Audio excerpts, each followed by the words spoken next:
Hello, everybody, and welcome to the Wench Bench, where friends sit and chat about fabulous fictional females and how their stories have influenced us throughout our lives.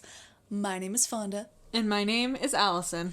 Today, we're going to be doing something different, as hopefully some of you heard from our sort of like welcome back from our break. We're going to be doing like little movie discussions where Alison and I will just sit together, watch a movie, and then immediately come up and record our feelings and thoughts and talk about it. Yeah. And we're doing Legally Blonde for the first one. Oh, I'm so excited. It'll be good. Before we give a quick synopsis about Legally Blonde, since this is our first one doing it, it's not going to be super long. We don't have any, like, notes or anything from it. It's literally just going to be us kind of talking about it, getting those, like, feelings right out of the gate, and just sort of, like, focusing on, like, those initial things that you get when you take in a piece of media for the first time, even though we've seen it already. So many times. So yeah, I am going to read you a short synopsis of Legally Blonde for those who have not seen it, or for those who need a bit of a reminder. Elle Woods has it all. She wants nothing more than to be Mrs. Warner Huntington III, but there is one thing stopping him from proposing.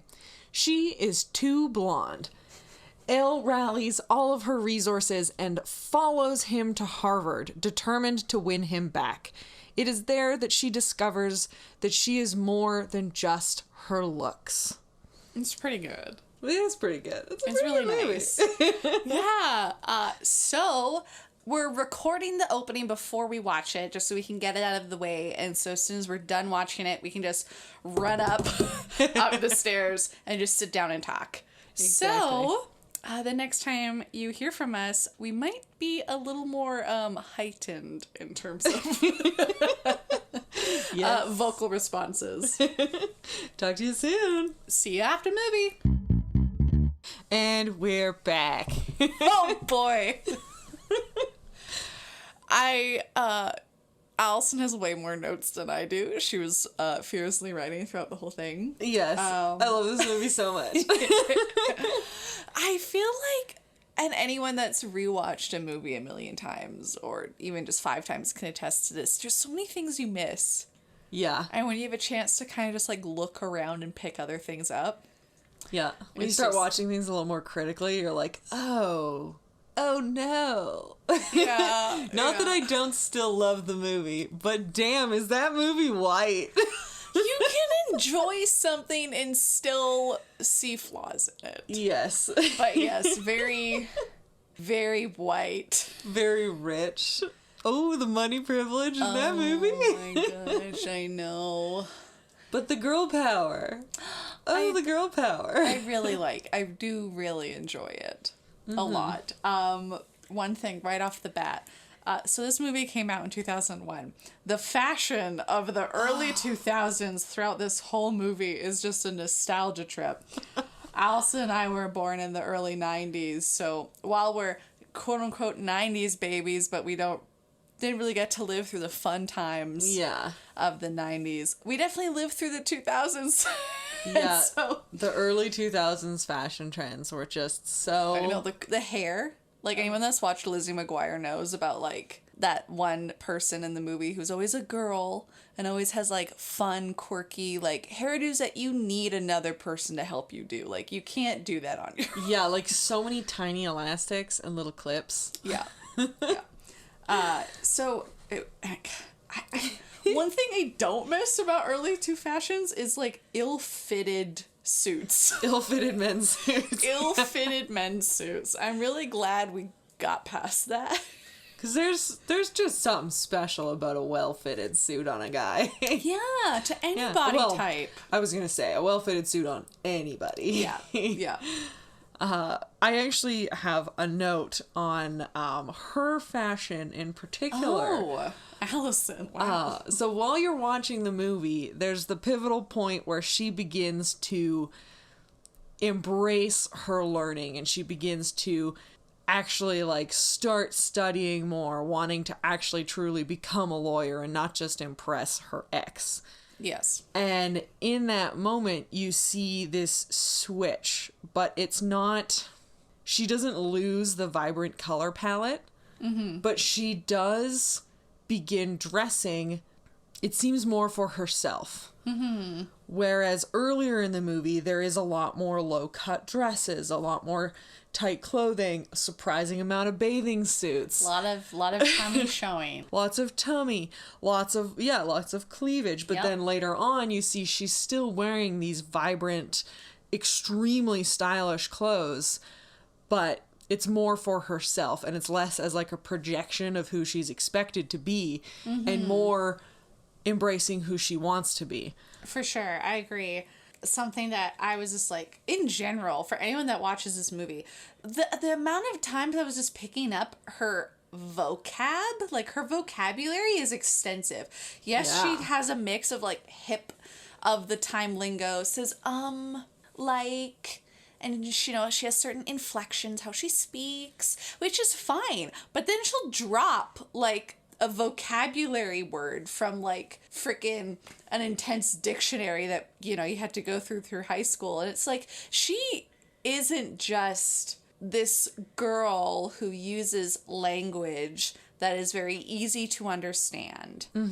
She has like a vocabulary that can surprise you, and it did for me today, because it was like right at the start she went on a date with frickin' Warner, who I'm gonna call Wiener because His name is Wiener now. Hat. He's an ass hat. Anybody who has the third on the end of their name, is gonna be a douche.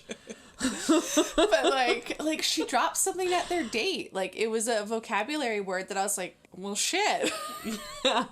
One of those like high score Scrabble words that you're just like, damn.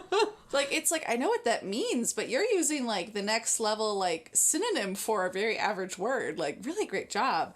And so I really like loved that was something that kept popping up. Was not only her like language use of just everyday jargon and like being like hip of the time, connecting with other people that aren't quote unquote smart, but she's still taking you by surprise throughout the whole movie. Yeah, and this movie does a really good job, and I pick up so much more on it when I watch it later, at showing how intelligent she is as a person before she goes to law school. Oh yeah. The admissions part always kind of makes me like cringe a little bit, because they're like, oh, like she's for diversity, which I don't consider a extremely attractive, thin, white, blonde woman who is well off financially, extremely privileged, as a diversity in any way, shape, or form. Her resume alone, she has a 4.0 average in fashion merchandising. That's not just what clothes are. That is selling clothes. That is actual like structure and knowledge. And she is in a sorority. She's extremely active with extracurricular things. Like her resume speaks for itself. She would 100% get into Harvard anyways. And she's rich. Yeah. Like, so it's just kind of, it makes me roll my eyes a little bit. It doesn't help how, as we said, white the rest of the movie is too, to try and be like, oh, she's a diversity. And it's like, but she's not. She's now, great. She's not now. Like, to today's standards, 100% no. Yeah. But when you're looking at that movie, there are other women in law school, but sadly, just because she looks like the blonde, the supermodel woman that's just like, oh, like you can just get through life because things are easy for you. You don't have to worry about working hard or whatever. So at the time, I would say she kind of fits some sort of diverse group, but it's not the diversity we are expecting to today's standards by any means. And also 100% being judged by just a group of old white men around a table. Yeah. just another thing that's just like, oh. Oh my gosh. What was it? So Wienerhead throughout the whole movie was just like, oh, like I need someone who's serious. You're not serious. Even before she got into law school, like Alison said, she has a lot of things about her life that she clearly put time, effort, and dedication in. Right? Like, to be the, what was it, the president of her sorority. Yeah. That's like, you can't just go through life if you're holding up a sorority and being the president of it and making sure things run well, getting a 4.0, doing all these other things. People just don't take what she was doing, what they were like, oh, okay, like, she has these things she's successful in, but she's not serious, because for Wienerhead, like, what he depicted as serious wasn't what Elle was matching, but, like, she has a lot of things that she's serious about, from her friends to her dedication to being true to herself throughout the whole thing. She works really hard for. And then just, like, her seriousness to sticking to what she thinks is true, what's right, and what, like, she wants to show as a good lawyer. Like, she has a lot of things throughout the whole movie that she's very serious about. Yeah. And it's not until the end where, like, she can win a court case that Wienerhead is like, oh, you're so smart and so smart. Serious. And it's like, you butthead. Like, yeah, she has an incredible amount of integrity. Yeah. And they both suffer in the movie. He suffers more from stereotyping her. He looks at her outsides and he doesn't see any more beyond that. But that's because of the kind of person he is. Whereas you do really get to see her growth and her change, because at the beginning of the movie, he is everything that she was told she should want. Yeah. He's relatively smart. He is basically attractive. You know, he's well connected. He's all of these things that somebody who does come from her type of privileged background would consider to be the perfect man. And then she begins valuing herself more, and she finds her own self-worth, and then she realizes, like, well, this guy doesn't see me for who I am. He sees me for what I look like.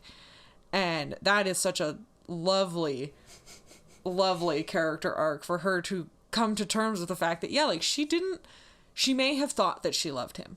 Yes. But it wasn't true love. It was assumed this is what I should want kind of relationship. Yeah. Gosh, do you have a favorite line? I know what mine is, and I think you know what it is. My favorite line is like, what, like, it's hard? Like, I love that line so much, and how it just, like, pops up in so many other forms of media, or just, like, people talking to each other and saying it in the way she does it. Yes. And so she shows up at law school, and she runs into her ex, and he's like, kind of, like, negging her a lot. Like, kind of just generally being shitty. And he's like, you got into law school? Yeah, he's like, you got into law school? Or you got into Harvard? And she's like, what? Like, it's hard? Oh, she's just so... She just... I think one of the big standouts for Elle Woods as a character for me is her sheer amount of confidence in so many scenes where I just am cringing and, like, falling apart on my couch, just like, oh my god, I would be so red and embarrassed. And they show her as it throws her off when she hits those moments where she is made to look stupid, or where she is made to look like she doesn't fit in and she's standing out in all the bad ways, but she just powers through and she keeps a positive outlook and she just keeps going. And that is such a great character trait, to just keep going, just keep trying, and she eventually succeeds, and it's so wonderful to get to watch her.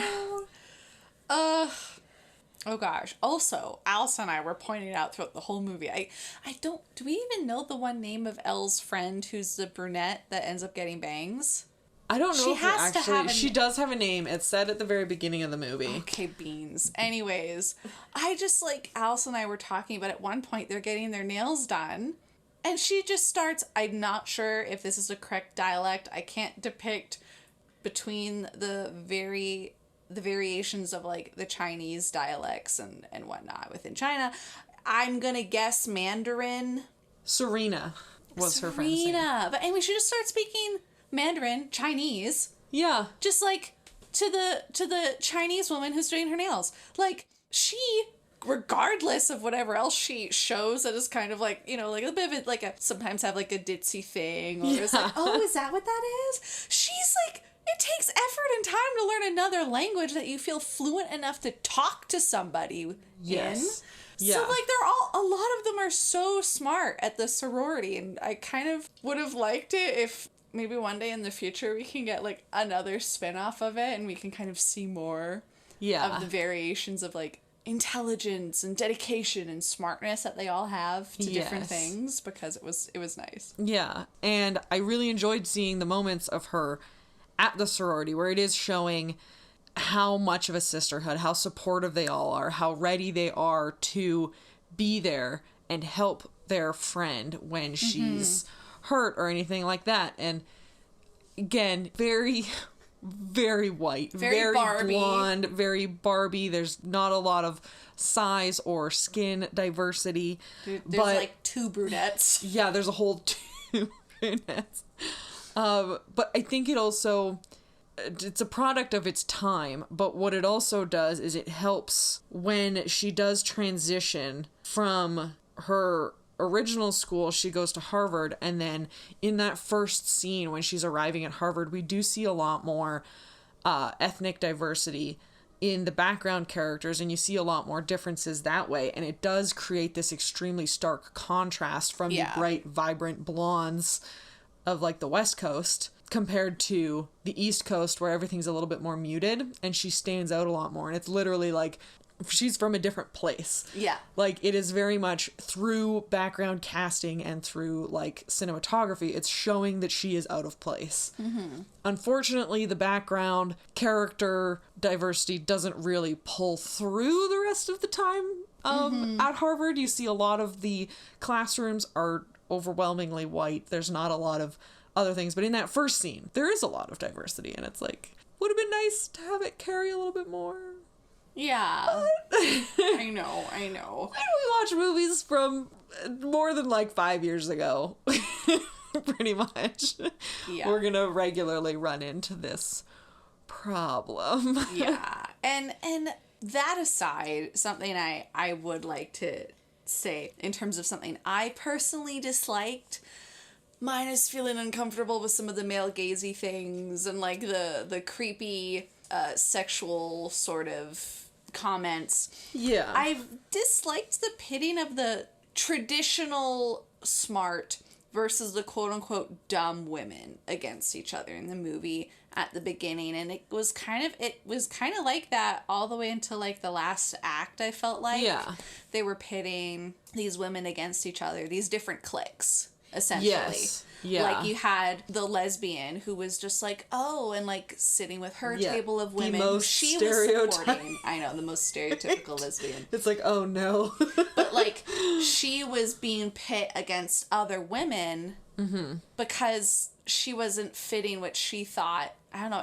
I just really didn't like that. And like, I know cliques exist, and you are around people that are like-minded, and you try to be around people who are like, you know, fit in. But I was like, that was just like the one thing that I felt like was there a bit too much of, was the pitting of them against each other. Yeah, and that is a pretty regular pitfall that happens in a lot of female-centered media, is that inherent misunderstanding of female relationships and how it is that we connect and communicate with each other, because it is not like in the movies. All women aren't catty. They're not doing that kind of stuff. Like, sometimes we butt heads. Like, obviously I'm not like every girl needs to be friends with every other girl. That's not how this works. But like, it is something that a lot of things fall back on as an easy route. Enid is the name of the lesbian character who, I mean, we can pretty strongly assume that she's a lesbian, but it is not technically stated, but she is heavily queer-coded. I guess it isn't stated. She talks about making the lesbian woman against drunk driving thing that she did, but it's not, you're right, it doesn't come out from her mouth. No. At all. No. And not that necessarily it would, but She is a pretty bad stereotype. Yeah. But the fact that they had that in there is something. I know. There were a lot of things where, like, if I'm looking at this from when I first watched it as a kid, some things went over my head completely. Not gonna lie. But other things I was just like, dang, like, that's cool. Like, look at all these women being lawyers, because I don't know why, but young me just didn't think that was a traditional thing. Not traditional, but like if assumptions that you have as a kid sometimes really show when you look back at, like, older movies you watched, and you're like, why did I think it was such a hurrah to show these women as lawyers? Yeah. And that is one thing that, as far as speaking line characters go, there's a pretty impressive split of male to female in this movie. The class shots are very, like, heavily leaning towards having more men in the classes, but as far as, like, the people who she is communicating with, the people who she is interacting with, we do see a pretty even, like, gender mix of the main characters, I suppose, the main and supporting roles. Yeah. I would agree. Did you, as a kid, Allison, did you really like this movie? Or were there parts where, like, because as I hate to say this, but when I was younger, I never wanted to be the person that liked pink. I never wanted to be the girly girl or the one that liked all these things, even though I did. I fucking, like, her fuzzy phone. Would have loved that. I would have loved that. I would have died for that, like, fuzzy phone. I think... I just love now, looking back on it, I'm like, oh, like, I'm actually glad I watched it as a kid, because even though part of me was still trying to be that, I'm not like other girls, which is stupid. Please don't do that. I spent way too long of my life trying to get out of it. I know. Trying to get out of it. And it is, unfortunately, a very, like, ingrained misogyny in us to, like, and it's taught through media that it's like, you should not be like other women. And it's like, this is a super unhealthy thing to teach girls. It is. But then we and boys. Fuck, it's an unhealthy thing to teach children. To anybody. Like, but then we see this, and, like, I remember part of me liked it. But I also remember whenever I was talking to someone about it, in elementary school, not like saying I didn't like it because of all the pink, because of whatever. And that's so stupid of young me. Like, I really like it, and I love that that's who Elle is. Like, 100%. I remember watching this with my husband and just being like, look at her go. She's doing great. I love that this is who she is. I love that she loves pink. I love that she's being herself. In a field where they make you think you have to be so, like, toned down. Yeah. And, like, only wear neutral tones. And, like, I don't know. I wish I could have had a fraction of her confidence. Because at the end of the day, there's no character I identify more with in this movie than Paulette. I love Paulette! So Paulette is Elle's new friend when she goes to Harvard. She is a nail middle-aged woman. She is a middle-aged woman. She is... dropout from high school. High school dropout. She's got some weight on her bones. She's got a fat ass and she loves it. She's got a fat ass and a cute dog. Oh, God, I love her so much. But, like, their relationship is so cute. And it is such, like, such a sweet, beautiful relationship between two women where we clearly see that Paulette is struggling in her life. And Elle brings this, like, this positivity, and she does it to so many other people in the movie. You see her radiant personality and her positivity and her happiness kind of leaches into all of these people around her, and especially so for Paulette. Like, she helps her feel more confident. She helps her feel more beautiful in herself, and Paulette helps Elle discover that there's, like, more to the world than just being beautiful. Yeah. And, oh my gosh, their friendship is so sweet. And I love Paulette so much. I know. And the one moment that I made this, like, mental note of was when Elle went to go help Paulette get Bruiser back. Bruiser's her dog. Great dog. But there's this one point where you can just see... No, Bruiser's Elle's dog. Shit. Rufus! Rufus. Okay, there's this one point in the movie where Elle goes to get Rufus back. And Elle just comes in and she illegally pretends to be her attorney, but it works for her favor. But it's when Paulette says thank you to Elle. You can just see, like, there's a moment where we get to see Elle's face where she found another reason before the Wienerhead being an A-class asshat. She finds another reason to prove that she belongs here, and she finds joy in helping people through the legal system. Mm-hmm. Like, this part was so important, I think, because it was just, like, cementing what we would get later in the movie, which is her dedication to having trust with the people that she's wanting to protect. Because, like she said in the beginning, she wants to have an innocent client. An innocent client. She does have an innocent client. And she's trying to prove it. And it's all the other dickheads and the professor that fucking is a creeper. And she proves it. And I love it. I love it so much. Yeah. It's so good. As you mentioned, her shitty professor, Professor Callahan, the creep, boo, who, that actor, I feel so bad for him, because I swear to God, this is probably the first movie that I've seen that actor in, and I've never been able to see another movie without being like, that guy's a huge creep. And I'm sorry to that actor, because a lot of movies he's not, but it just is in my brain forever now that he's a huge creep. Yeah. No, I But Professor Callahan aside, Professor Stromwell is the very first professor who we get to meet when she goes to Harvard, and it's a female professor. It's a female professor. She just wants her students to try. And she could be seen by, like, younger me was just like, oh man, she's such a bitch. But she's not. She just has high expectations for people.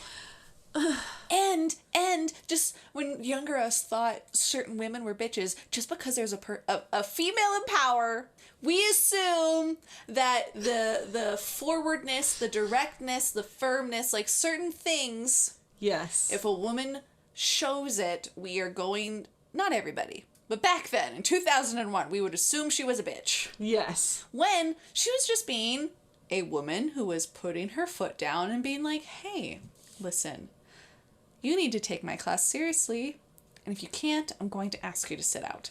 Now, if a male professor did that, you know, some people would respect him, or some people would still probably call him an ass. Like, I can't disprove that no one wouldn't call him a mean name, but I'm sure more people would call this lady a bitch than anything else. Exactly. I just wanted to pin that up there because I thought about it really hard. She's so cool, and I enjoy her, like, character as like an example to Elle.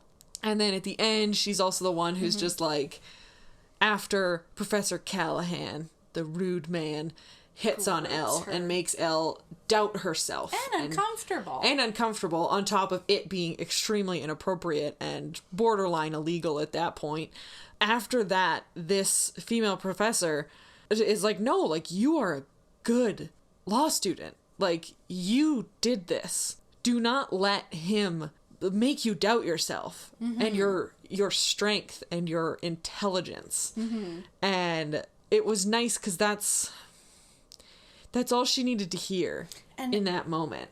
And also, it's interesting too, she needed a fellow woman in a position of law, let's say, to kind of tell that to her, because when the nice guy told her not to leave because she's worth something, it wasn't the man in the movie that was nice to her and was like, before you also showing her that she's valuable and has a lot of great ideas and can do things. Yeah. At the end of the day, I liked how it's still like a female empowerment movie, even though there's a lot of things that we don't like about certain women being put against each other. I did really like that it was her, the professor, who she kind of had a wrong start off with at the beginning. Tell her, hey, no. Like, you're good. You have a lot of value and you're proving it. Don't let this jerk. because I guarantee you that professor has gone through some shit in her life in this, like, fictional world to get where she is. And it's like, yeah, she just wants Elle to keep going. Yeah. That is a good leeway, though, into Emmett. The sweetest boy. Emmett! Elle's later love interest that I'm really impressed. It wasn't prominent. Yes, exactly. I'm really impressed with how, like, in the background it was. Like, they don't even kiss in the movie. Like, they just are together. And oh my god, some of the times when he's looking at her, he's just looking at her like she's the most amazing thing in the whole entire world. And it's so sweet and it's so cute.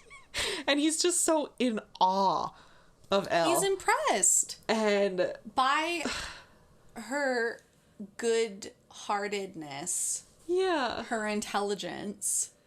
And just, like, her willing to still work to do what she thinks is right when all these other people were kind of discounting her. Yeah, discounting her and being asses and mean people and butt heads.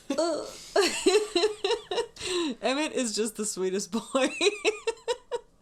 And I was so happy that there was that little love interest. I thought that it was really quite sweet. And just how much he did support her.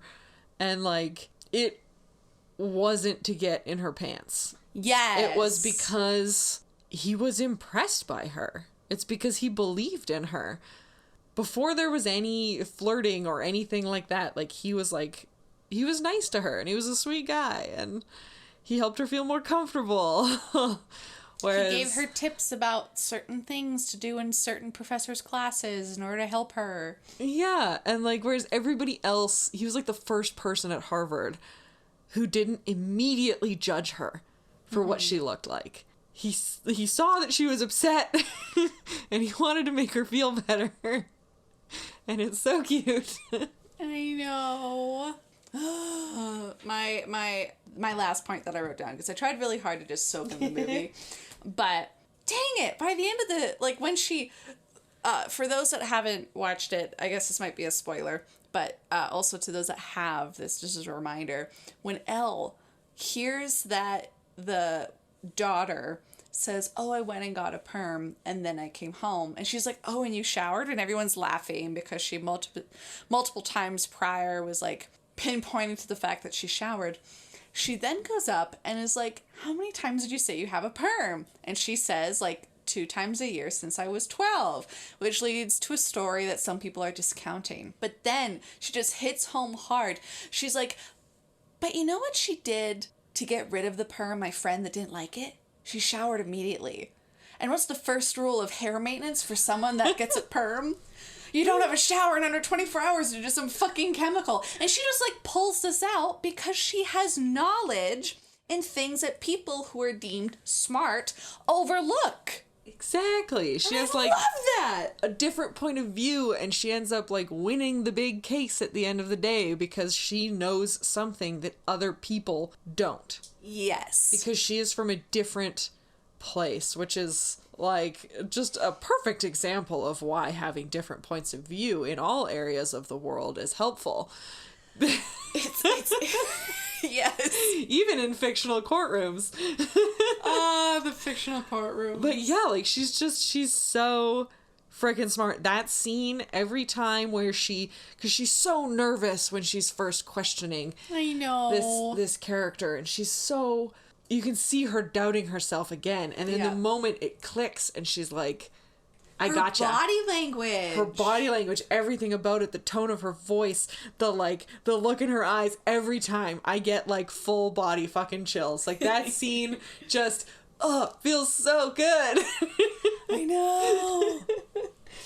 Oh my god. So we have to talk about Vivian. Yeah. We talked a bit about the challenging pitting women against each other stuff.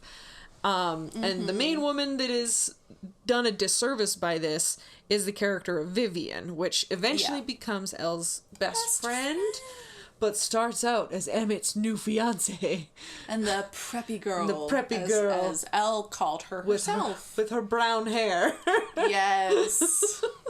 And her unpolished, manicured hands. Yes. All these things that Elle pointed to. Yes. I love her story arc too, because she, in the same way that Elle was constantly told all of these things about everything that Elle was supposed to be, Vivian was taught that people who look like Elle are stupid. Yeah. And that they are less than. Even though they are both from relatively equal, like, financial statuses, she was taught that she is better than people like that. And you see her slowly learn that, like, her first impression was incorrect. That Elle is so much more than who she seems to be. She sees her integrity. She sees her intelligence. She sees her determination and her confidence. She called her classy when she kept the secret between the client's alibi. The client didn't want to give out her alibi because it would ruin Her reputation. And Elle kept the secret. No matter what anyone was telling her to even though give it up. People were being shitty about it. And it's just their growth of their friendship is really sweet. And then there is a little like skip in the moment, but I think that the way that she bounces back from it is really well done, because Vivian does see Professor Callahan touch Elle Woods' knee. Yes. And thigh, kind of knee thigh, like that knee little thigh. that little inappropriateness. Yeah. And she immediately jumps to conclusions, but that is also her own like internalized misogyny, blah blah blah, all of that stuff. That is her own assumptions acting against her. And then immediately, once she finds out the whole truth, once somebody tells her what actually happened, she's like, oh my god, I feel so bad. And she feels so bad for like calling Elle out and basically implying that Elle was sleeping with the professor to get where she got. Yeah. And she kind of immediately got defensive, but seeing her realize and come back and be like shit, fuck, like I did a bad thing. Yeah. And I think that's really cute that like they showed like the fresh friendship of the two of them, and it's a sweet friendship. I know. I am glad that I kind of wish earlier they could have sort of gotten to like be at that neutral getting to know each other place earlier in the movie, because it did feel kind of short. Yeah. But I am happy it happened. Yes. That bonding scene where they're complaining about the men in the movie is... Specifically Wienerhead. Yeah, specifically Wienerhead and Callahan. Yeah. Asshole. Yeah. Just such a cute scene. Talking about always having to go get coffee because they never asked the men to go get coffee. Yeah. And yeah. And how Wienerhead never does his own laundry. Yes. And how he needed help getting into Harvard. Yeah. Because he wasn't good enough. Before we completely wrap up, I do want to touch on the bend and snap scene. Oh, okay. Because... Here we go. I love this scene for so many reasons. It's like, there's these scenes in early 2000s and like 90s movies where there's like almost like a musical number where everybody dances. Yeah. And it's like this surreal, like fantastical scene in these like more romantic comedies that are kind of geared more towards women. There's always this like wild scene. And in this scene, Elle is trying to teach Paulette how to do the bend and snap. And it's funny, it's just preposterous, but there are so many different women in this scene. And I wish that they could have carried that diversity into the rest of the movie, because there is size diversity. There's women of all different body types in this scene. Yeah. There's a pregnant woman. There's a pregnant woman. There's people of like, there's multiple women of color. There are women of different ages. There are more older women. There are younger women. And it's like, it's this huge span of a bunch of different looking women all having fun doing this fucking cheerleading move. The bend and snap. The bend and snap. And it's so fun. And you just see them all having fun together, and nobody's judging each other. Nobody's like, oh, well, she's too fat to do that. Like, they're all just like, no, like, come on, stand up, do it. Pregnant women like, shouldn't do this. Yeah, or like, oh, you're too old. Like, it's all love in that scene. And it's so fun. And it's so cute. Oh, God. There's one line. One of the final lines in the movie that I think wraps up this movie perfectly. Please speak. You must always have faith in yourself. It's a line by Elle when she's graduating and she's giving the, like, final speech. She's valedictorian. She's valedictorian. It's years later.